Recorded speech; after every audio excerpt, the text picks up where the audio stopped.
Hi, everyone. My name is Phil, and I'm one of the customer relations person of Chicago DealVault and Home First Realty Incorporated. So allow me to start and introduce our guest speaker for today's webinar, Short Sales, Do's and Don'ts, Be Prepared. So our guest speaker is a certified negotiation expert, NAR mediator, multi-board arbitrator, chair, Lincoln Park Homes, Coldwell Banker, Global Luxury, and the author of No Fear Investing: How to Avoid Real Estate Pitfalls, Failures, and Grow Your Wealth. So, friends, I'm giving the floor to Betsy Green. Hello, Betsy. Hi, thanks so much, Phil. Appreciate it. So, welcome everyone. I'm glad that you came out. And from time to time, I want to make sure that I'm speaking to an audience with their needs in mind. And that's basically what I do as a real estate broker, anyway. But oh, do we have a chat room here, Phil? Yes, we do. That should be on the right side The or dots? right side, Oh, I perhaps. see it.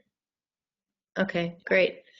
Okay, I am curious, and who is involved in short sales right now, just working on them? And, I'd love to know what your needs are and what you hope to learn from, tonight's class. So thanks for joining us. I am going to get started in the meantime, but feel free to fill in any of the answers to those questions in the chat box. Um, I hope everyone is clear about where mortgages come from and what is involved in the banking system in the United States. It's kind of sophisticated to a degree compared to a lot of other places, and they're set up to increase liquidity and make it easier to purchase a home. And otherwise, we'd be saving for I don't know how many years, just to raise like $300,000 to buy a house, and you wouldn't be able to buy it until you had the cash. So everyone needs to know too that is all basically taxpayer dollars. I take it very seriously. And the short sales are an unfortunate situation, but realize as investors, if you are working short sales, you really are serving a purpose, and you are part of the solution to a problem that might be on the verge of brewing pretty strong in the next few months. We will see. So, and as far as the market outlook, it's pretty good for this type of investment, such as single-family homes, rental properties, and I don't know if there's ever been a better time. I think prices might level out a little bit when we have inflation, which happens to be the equalizer. So, as your role, I think the most important part to get going on a short sale would be to vet the short sale properly. That means you're talking to the owner, you met the owner, and you're not telling them or making promises, anything that's untrue. It just, could haunt you later. And to find out as much information as you can. There's a lot of resources, and, let me know if you need more resources. But certain things I need to know would be the reason for the default. And, I think you're not going to have a lot of success until there is a default that usually gets a bank's attention. Otherwise, it's just an uphill battle. And the Liz Pendens notice, I think that goes out in 2 months, and everything kind of goes public. And then in 4 months of default, you're getting kind of into shaky territory. So if you run into a short sale that's past certainly 8 or 9 months in default, I wouldn't find that too appealing. Your chances are not going to be great. So there's that good sweet spot, which is before the 4 or 5 month default. That's been my experience, and I've done hundreds of short sales. So the other things you're going to want to know about is whether the mortgage they have was ever a cash out refi. That's a non-starter. That would mean, hopefully you guys already know what that means, but that would mean that someone refinanced the property and then they took cash out when they did the refi. So now not only is the bank going to be irritated, because that's their juice. That's the interest is the juice for the bank, because otherwise they're kind of getting that money for free, and that's on the overnight window. And so if they took out cash, like $40,000 or $50,000 when they took the mortgage, then that's just even more aggravating to the lender, and they just can't make up for that. And a lot of times they're just going to shoot it down right then and there. You want to know that the individual you're speaking to is the owner and on the deed. So a lot of times, I have a routine where when I'm talking to someone about a short sale, I want to go to the tax records, and that would be in the county treasurer, and make sure that that information is all there and all straight. Another thing is, if you find something funny in those tax records and that the name isn't the same or that the tax is unpaid, then somebody just got in line in front of you if there was a tax buyer. So I think there's a tax sale coming up in November this year, and that's a good investment strategy as well. And if you run into some opportunity to purchase taxes, then you're kind of covering it from all angles, which is great if that comes your way. So the individual will want to see some contracts and agreements and sign those. I don't know if you guys are working with real estate brokers, but it's easy enough to get a hold of a sales contract or even a short sale contract. I'm sure those are floating around everywhere, especially you guys being in the investment group. And let the homeowner know they're going to be asked to provide bank statements, tax returns, 2 years, income statements, financial affidavit, and the financial affidavit pretty much covers all the expenses that the individual would have while just running the household. And number one is, do not let these people leave the home. They've pretty much got to stay there, especially with winter right around the corner. If anything happens to that house, you've wasted all your time, because there's not going to be a sale if there isn't going to be a house in fairly good condition. But a lot of things happen to vacant properties, and it just would kind of destroy what you're trying to get done. But if someone's there, they're running the heat, they've got the utilities going, and otherwise the house falls into pretty bad disrepair, not to mention vagrants and animals and that kind of thing, that if they get in, it just creates havoc, and kind of left without a house you can sell. So let's see, another topic here. So I don't know if you guys are doing your own short sales, or you've got people in line that are going to process them for you. I would highly recommend you have an attorney involved, because there's a lot of reasons, but one is you don't want to be the counselor and the advisor to the homeowner. They might get into some areas that could kind of back you into a corner and get you into trouble. So if there's an attorney there, they might be better at really representing someone than in the rights, because when you're processing a short sale for someone who's in default, you're not really representing them, and it probably would be best to let them know that. A short sale is, someone who's performing it's basically just all mechanics, and you would never want someone to think that you're, representing them in any way. Now, when it comes to any personal property or something they would like to sell, you definitely don't want appliances leaving the property either. And it's a good conversation to have. Hopefully it's not on everyone's mind to take appliances, but when they do, it's a big problem. Anything that's attached should remain in the house when you're going through the process. And then if there's something they would like to sell, it's possible you could include that into the contract, and it's called personal property, and buy it from them. There might be someone who needs, I don't know, $600 or $2,000 to get out, or a squatter, that kind of thing. And it goes on the closing disclosure, and it's legitimate if you're buying personal property, but otherwise you really can't be sharing any kind of net proceeds with a homeowner. There just can't be an exchange of money.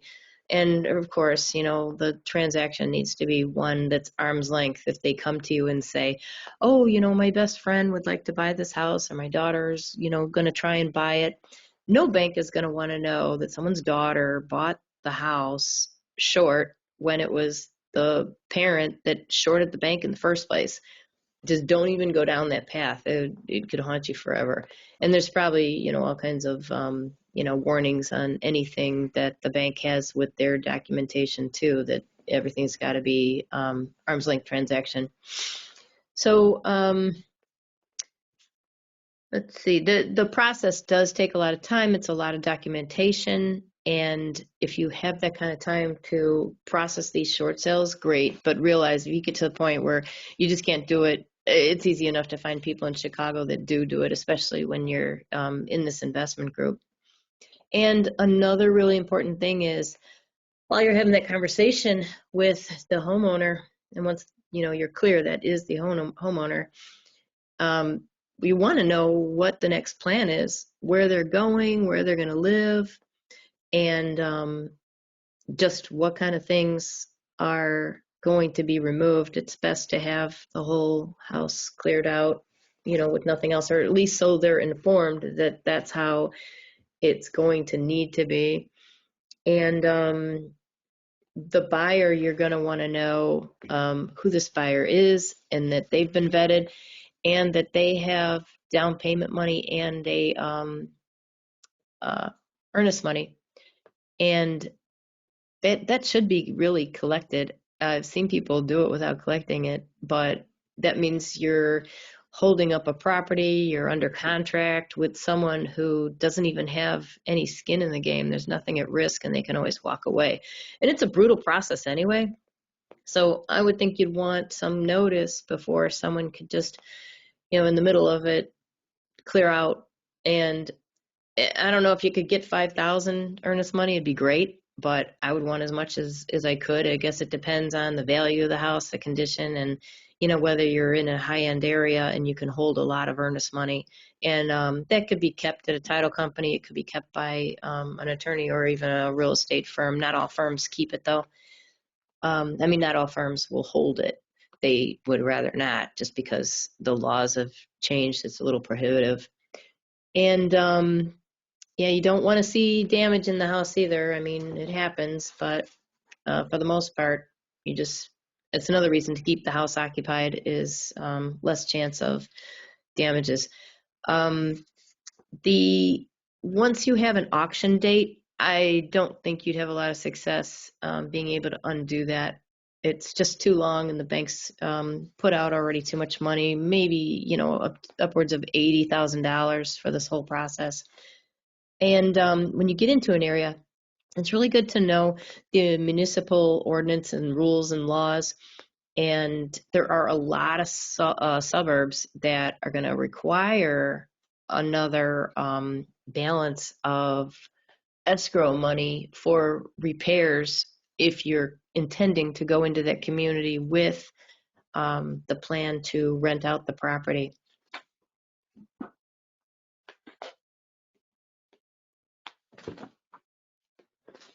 So every once in a while, you can get some money from the bank for the owner to move out. It had it done a handful of times, and I only did it if the owner was, clearly in need, and I thought I could get the money. So it's usually a couple $1,000s for the move. And other than that, there's I'm going to go over the rest of the list that they should have.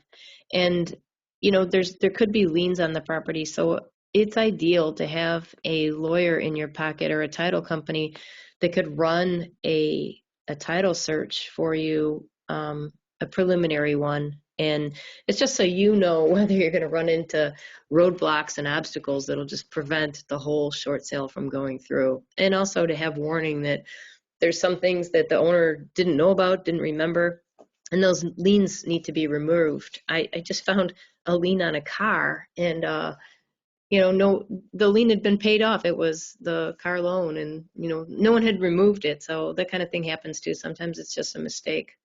So, including with that financial affidavit, they're going to want to write a hardship letter, and you're going to need that authorization to speak to the lender and release, so they can release information in the whole conversation. Bank and income statements, and sometimes they want credit card statements as well. And then the mortgage lien information, you're going to want to know how much that property tax is every year or every half year. And then municipal bills and utility, make sure everything's paid up. And if it's not, the bank's going to have to be informed that they need to leave a little room to be paying that kind of thing. And you guys all know about condos. If those are in default, the state condo law, I think you could be liable for at least 6 months of the assessments that go to the condo association. And that's something you want to pay attention to too.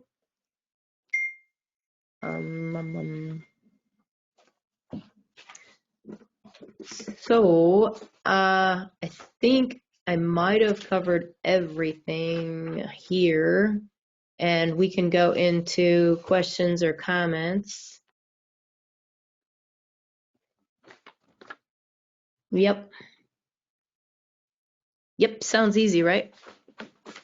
So opening it up for questions or comments, all you have to do is unmute yourself, and if there's something you want to clarify or that we want to talk about. Oh, the other thing is too, when I had done short sales with a title company, so it was highly legit, and attorneys everywhere, so it was a really great atmosphere to be doing that. And we never did one short sale without a total 100% release of the deficiency. And otherwise, sometimes any money owed, it's possible the bank would try and collect on that later after the property closed. So, opening things up, does anybody have anything to share, stories or questions, anything? I have a couple questions. Thank you, Betsy. My name is Tim. How are you? Hi, good, thanks. Hi, Tim. I'm good. Listen, I was wondering because I know that we have Fannie Mae, Freddie Mac, and other government entities that do the short sale. So, is there a difference between a pre-approved short sale and a regular short sale? A little, I believe it's gone through a BPO process, the pre-approved Okay. short sale. The, so the pre-approved goes through a BPO. Now, what about the regular short sale? I'm not sure how many times you're going to see a pre-approved short sale, but if someone's advertising that, let's say it's listed by a real estate broker, it's probably going to mean that the BPO has been in range of what the bank will accept. Okay. All right. So I'm writing this down. Okay, so I have a second question for you. So how many lenders are involved in a short sale? Because I heard someone say before that if you have mortgage insurance on the property, that's the same as a second loan. So when you're going through this, are there like more than two lenders involved in this case, or three lenders? I've done up to 5, and Done it's up. fun. I mean, that's where the fun starts. Oh my gosh, it was fun. So the mortgage insurance doesn't have anything to do with whether that's a second mortgage. When someone has mortgage insurance, that is when they didn't have enough down payment when they bought the house in the first place, and then they had the mortgage insurance because of that reason. And sometimes they take it away after somebody's got enough equity in the house. But the big thing was people didn't have enough skin in the game, and they were buying houses anyway. The 5%ers, 10%. Now I think you can get away with 10% down, but I hate to see 3% down. That's crazy. It's just asking for trouble. It's a ticking time bomb.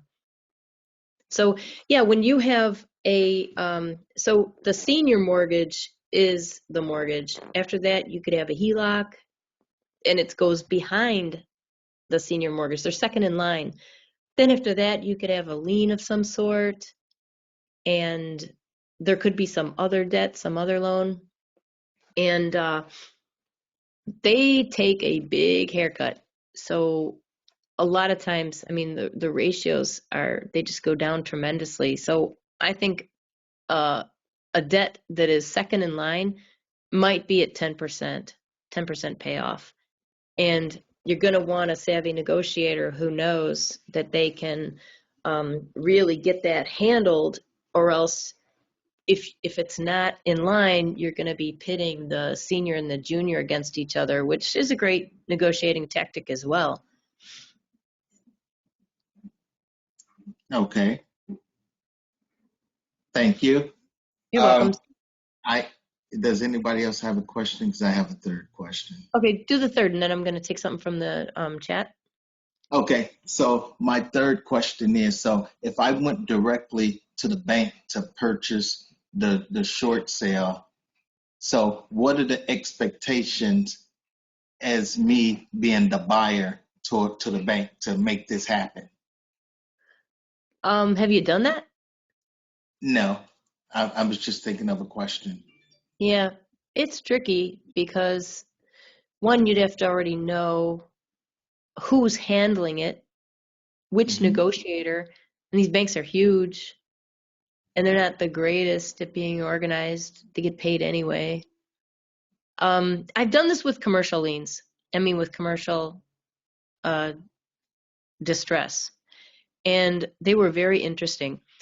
And I would highly recommend, getting involved in that. But the thing is, the timeline's a lot faster, and it's easier to get to the point person at the bank when you're doing a commercial short sale. Okay. All right. Thank you very much. Individual going to a bank, I don't know. I've never been around that really. I mean, you call Bank of America, it's like you want us to tell you where the short sale is on Jackson Boulevard in the city of Chicago. It'd be so hard unless if the owner is giving you bank contact information, you're somehow able to convince them, to talk to you, and that you've got that authorization for them. But you're going to be the buyer, you're saying too? Yes, if I was to be the buyer. Yeah, it's hard. It just makes it harder. You're better off with a middle guy, because it's like negotiation mano a mano. It's easier to have a middleman because you just don't have.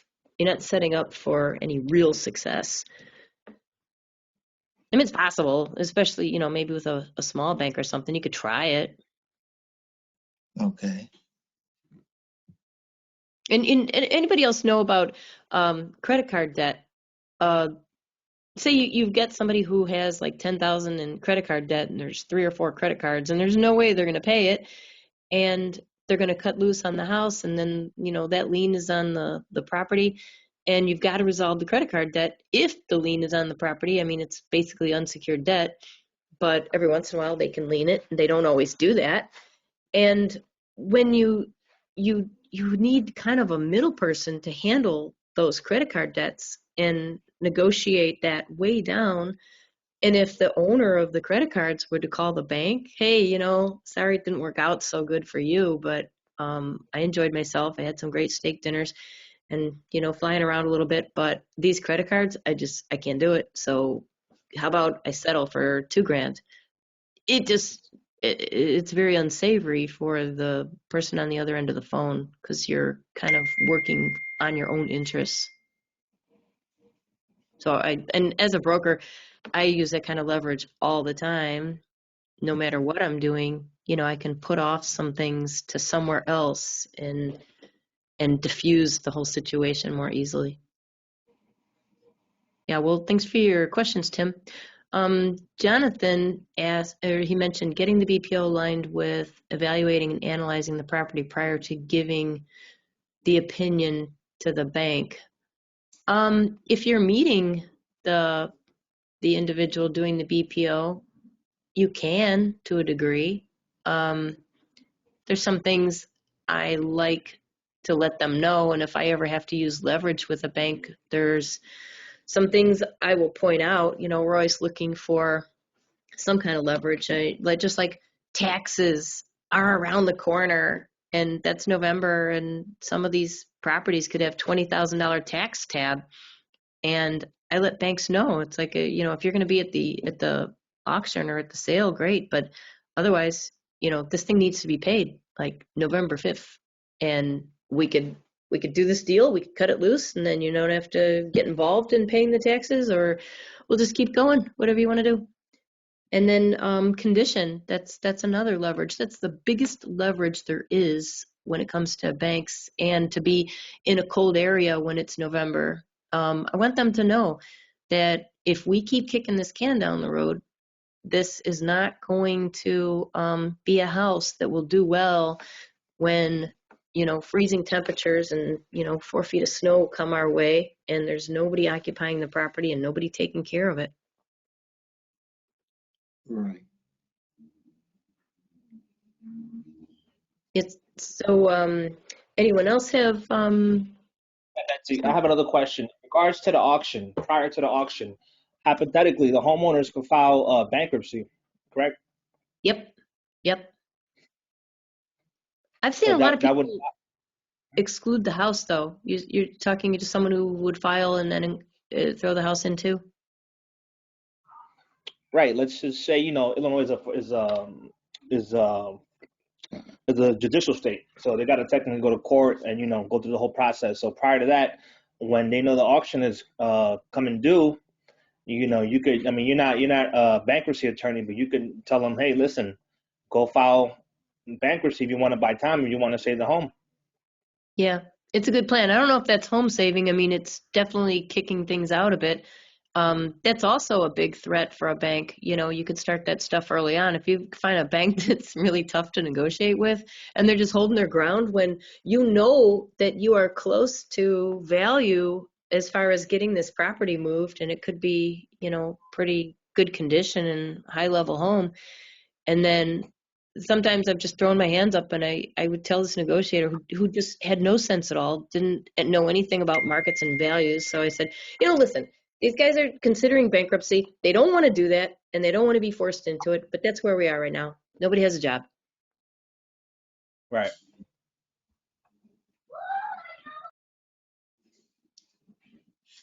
Okay. Thank you. Sure. I have another question if no one else has a question. Okay, popular, Tim. I'm popular. No, because I went out to look at a short sale, so it's bringing up some questions in my head. So, will the bank allow a short sale if the owner already has a huge amount of equity in the property? Then it's not short, right? Okay, it's not short then. Yeah. What are your Okay, numbers? What are your numbers on that? you say my numbers? Yeah. Like, are you talking about a real example? I mean, how much equity are we talking about? And what's the No. I mean, even if it just has a little bit of equity in a property, and they're gonna lose it anyway, so the bank is trying to recover the money that the current owner has. Oh, I hope I'm saying that right. Yeah, I don't know if we're talking about the same thing. So Okay, I look at equity in the property. You're not talking about equity in the property? yeah, equity in the property. Yeah, so say you're looking at a $700,000 house, Mhm. but um, it might sell on the market for 900. So why would the bank short it? Why would the That's bank sure? equity. That would be Oh, 200 grand in equity. yeah, okay, you're right. It's just I not get. a short sale. All Are right. they Well, defaulted? but then I do have another question. I promise I'm gonna shut up right now. Well, nobody's in line yet, so no worries. Okay, now I know a little bit about, well, not a little, some things I know, from what you were saying about the short sale. Now, my question to you now has to do with the due on sales clause. So when a person has a short sale, and the bank is trying to sell it, who is responsible for the rest of the payment of that home? If I was to come in, just say the example is, if I was to come in and bought a house and there was $250,000, but the seller actually owes the bank $350,000. And I know that when the property that closes, what they do on sale clause, and that means that, the lender has the right to collect that money before the property is transferred over to the new owner. So who would be responsible for that? Myself or the person that actually went into the short sale? Well, most of these things are going to go through a title company, the whole transaction. Mm-hmm. So Right. if there's a mortgage holder that needs to be relieved, and I don't know anywhere in the States that doesn't give title insurance, to have a transaction that large, they would have to clear the title, which means the lender gets paid off somehow. The And then, lender. Okay. yeah, in order to release the lien that the lender's holding, and then the title company would clear the title saying, yeah, they've been paid off. And I forgot where I was going with this, but you see the math on it. You just wouldn't be able to legally sell something. If you can't legally sell something, then there's no value in what someone just bought. Right. Okay. And when you say due on sale, I don't know if you're using the term in a traditional manner. Like sometimes when there's a death, then sometimes that just accelerates the sale, and it's not always. It's just in some certain circumstances, especially if there's a mortgage on the property, because Oh, otherwise the mortgage has to be satisfied. It's got to go somewhere to someone, and they might give you a little bit of time, but I've heard that oh, term before in that maybe situation. maybe I didn't phrase the question right. So let me try this one more time so I can get a better understanding. So when you have the due on sales clause, I know basically that's like a promissory note saying that you're gonna pay off this full balance of this loan on Right, the property before it's either sold or transferred to a new owner. right. So You won't be able to move a property unless that mortgage gets satisfied and resolved. Just like okay, the lien on the car. I mean, you can't sell the car until the until lien's it's resolved, unless it's like $40. It's a $40 lien, then you have to figure it out and get it paid. all right. Thank you very much. You're welcome. Can a short sale be done on a reverse mortgage? And if so, are they done differently? I don't think so. Because, does anybody else have experience with reverse mortgages? I did in the past, but it's been at least 10 years. But a reverse mortgage is, you own a $100,000 house, and then it's all paid for. And then you get this idea like, hey, I'm 90. I could just, and they would not have any success at age 90, but some other age, say it's 70. It's like, you might want to say, hey, I could go get a reverse mortgage for 50,000. And then, when the money's gone, there's still value in the home. So I don't think it would work. It just wouldn't apply. A short sale wouldn't apply to anything like that.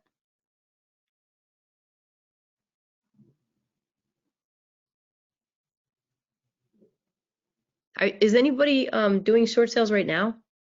Like doing the paperwork and the process? I'm not. No. Mm-mm. Don't No. know.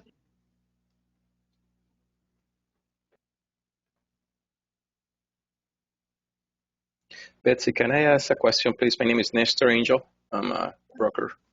Hi, Um, Nestor. Thank you very much for all this wonderful information you have.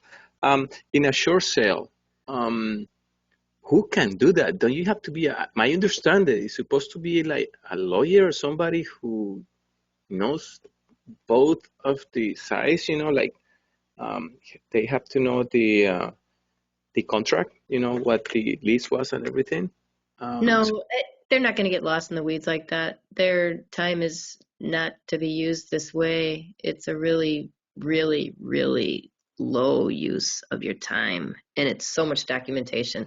I've had files that were like this, and it's just a form of torture. But anyway, it's good to have a lawyer involved. And what I had done was thousands of short sales for lawyers. I actually was teaching the legal continuing ed class on short sales. And what they would do was bring me their clients and their cases. And then I worked with real estate brokers who were listing those properties and just, completed the whole process for them. And it's good to have another set of eyes, but I'm telling you, lawyers in general just don't even have any capacity for all the nuances that go on in this short sale or the negotiation tactics. So I pretty much every step of the way would tell them what kind of negotiating tactic I was going to be using so they would be forewarned. And then at the same time, they would know the process of a sale, such as looking for 100-year history if they needed to do that on a property. If it had been, a lot of owners, they go back pretty far to make sure that there isn't any surprises, because you just can't hold it up. I did some HUD sales too.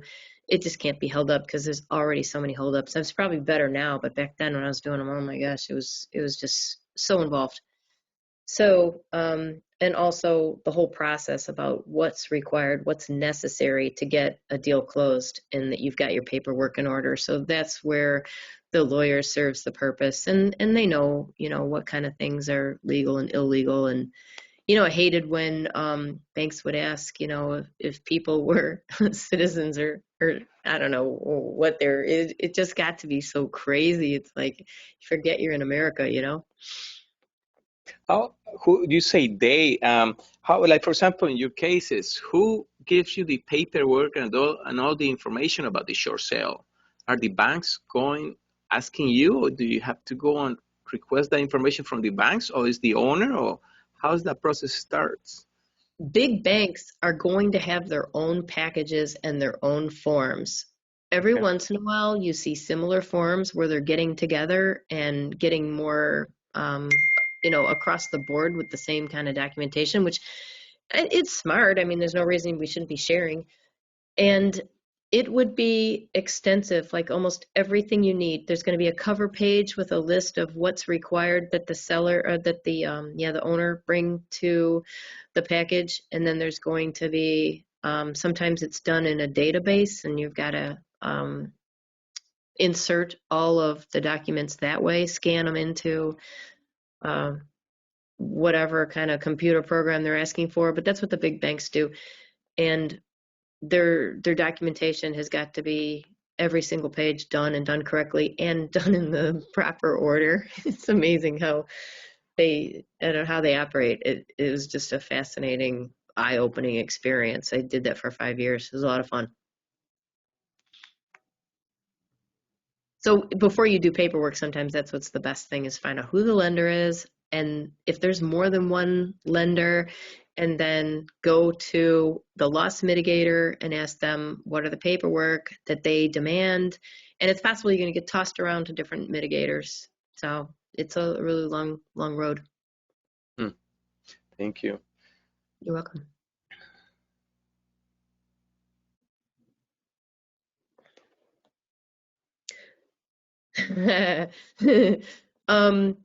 I would, if somebody asked about representing in short sales, I would consult on a short sale, and it would just be, little short blips about the mechanics. But other than that, no, it's not, not something I could do. It was, I knew it was going to be a short-lived position, but that's what I was doing at that title company.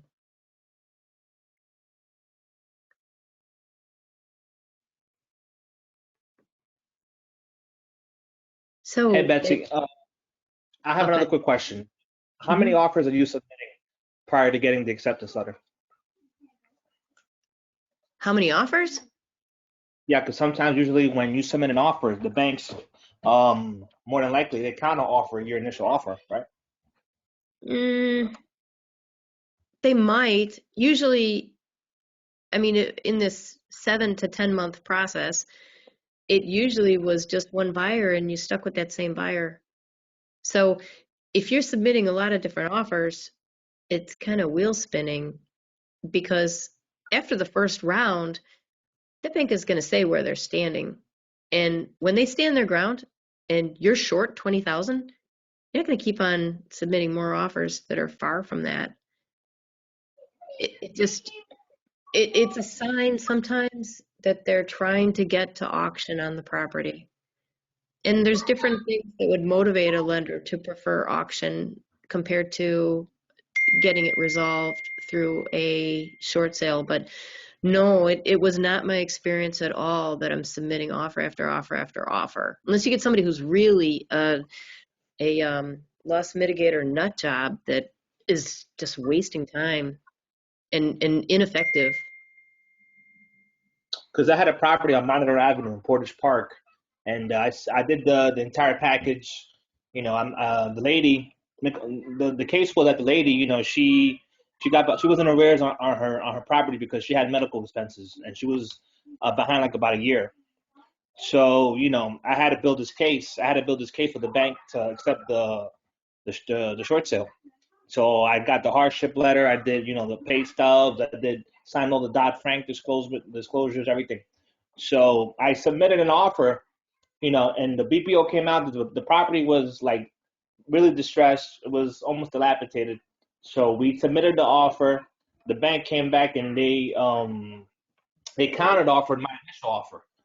And then when I went to resubmit the offer, they didn't want to, accept the short sale. Were you buying it or was it a third party? I was actually trying to buy it myself. Yes. Huh. I have seen this where in really burned out areas, they don't want the house.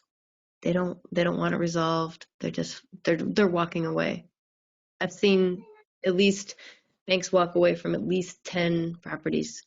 And I could tell it was just so obvious. So maybe you being the principal buyer was problematic for them. What's the value on the house? The house was worth like almost 450. It was more like 450. I offered them, what was it, like 185. What's the debt? Do you Showed remember how about much? two, like 230. This was a while ago. Showed about 230. I offered them like 185. Yeah, maybe the house, or maybe the bank preferred to take it to auction because it sounds like they may have thought there's some juice in it. That there's value of close to 4 still. They didn't want you to have it. They're like, yeah, we'll take it. We'll sell it. Because those Right. numbers are getting really close to, we don't have a deal here. It's a non-starter. Those numbers are just so far away. Right. How did it end up? The bank took it. Took it and then they brought it to auction. They They took probably it. Yep. They brought it to auction. They last time I checked, I think they sold it. And this was like about a year and a half ago. They took mm, it. Mhm. yeah, That's last time. And it took me a while. It took me like 6 months, to put the package together and deal with the whole entire. It was tedious. yeah. They wanted more. They didn't want Mhm. your deal. Yeah, and it was. I think the lender was Wells Fargo. Yeah. Remember at one point they gave these houses a name, and I can't remember what it was.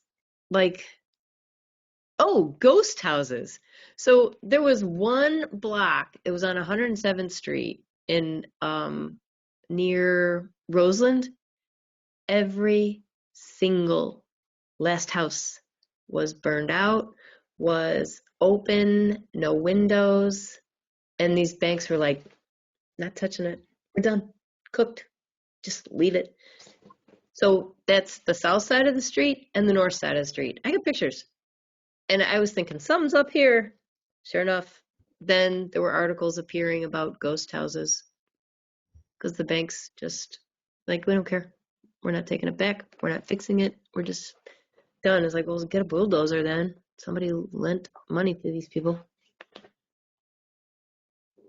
Right. Yep. Thank you. Well, hey, you're welcome. Thanks for sharing your story. And thanks for all the questions, guys. So if no one else has anything, I imagine we could wrap up and we'll just stay in touch to the next one. Betsy, can I ask you one last question? I'm sorry. Yeah. Do you by any chance, do you provide like a class on how to go through this step by step? It's very interesting. I would like to learn a little bit more. I do, and that's the class I was teaching for continuing legal education for lawyers. So yeah, I still have the whole booklet. Are you going to teach that in the near future or something? I would consider it. I'll talk with Hugo and see if it's something he would like to put on, because it's easier for me to do it with an organization, a place that already has investors that want to do this. So Nestor, you've decided you really want to do this process? I want to learn more, definitely. Yes. It's very interesting, and I really have a lot of questions. I understand the basic, but I want to know the detail, what forms, how's the process, what's step 1, 2, 3, 4, 5, 6, 7. So I want to see the entire bridge built in front of me. So yeah, and I think if you have, with all the experience, I bet you have a class, which you do. So if I can be part of that class the next time that you offer it, please let me know. I'll be happy to be there. Yeah, definitely. I think we've got everybody's contact information here. And are you already involved, like finding short sales to work on now? I'm a broker, an investor too, investor broker, and I'm actively looking for anything. Short sale is something, it's really, there's a lot of good chances, it's good to know about those, but also if the process is there, I would like to learn a little bit more. But yeah, Okay. short sale definitely is a good opportunity for investors to make some money, definitely. Yeah, all right, we'll keep that in mind. Hopefully, anybody interested in that has provided their contact information already, and we've got your email address, and we can send something out once we have something like that in line and ready to rock. You don't have anything in the near future, do you? I don't. I keep very busy with everything else I've got going on. Okie dokie. Thanks. So the Thank team you, would Betsy. have all of our information. My name is Mark. I have a question. I'm also a broker and an investor as well, and I actually have a short sale under contract at the moment. Yay. And, thank you. Would that class that you teach, would it count towards CE? No, not that I know of. There is one that's certified by the board. That's a short sale class. That would count. Okay, but that's not your class. No, I'm really not teaching. I mean, I just do this for fun, and maybe Hugo lets me in on some of his great sales and go buy some stuff or. Yeah, they do a tour. They do a property tour. I don't know if it's 2 times a year, but I would highly recommend that. I can't wait to have time to go do it. Yeah, he's done several. Many people have been on it. Not everyone, but he's done several. Yeah. Yeah. Okay, thank you. Hey, you're welcome. Thanks for joining. All right. Thank you so much for all your questions, and thank you, Betsy, for answering as well. Betsy, by the way, are we able to share your contact information in the chat if they need to reach out to you or they have questions? Or I'm kind of perhaps they really can. new to that. Yeah, so it's I can type it in if you like. Sure, or they can also send an email to support@chicagodealvault.com. We can refer the questions to you as well. Don't you worry, I'll also reach out to Hugo about the class and short sales. Maybe I believe he would also be interested in that. Um, to everyone here tonight, I would like to thank you for joining. Betsy, you're awesome. It's always exciting and refreshing to hear something new, updates on this topic. It helps a lot to be aware. So we really do appreciate you being here tonight and answering the questions. So again, if you have questions, feel free to reach out to us, support@chicagodealvault.com, or Betsy. She provided her information on the chat. Thank you so much, everyone, and Betsy. All right. Thanks, Phil. Appreciate it. And thanks, everybody, for showing up today. Thank you, Betsy. Thank you, everybody. Appreciate it. Bye-bye.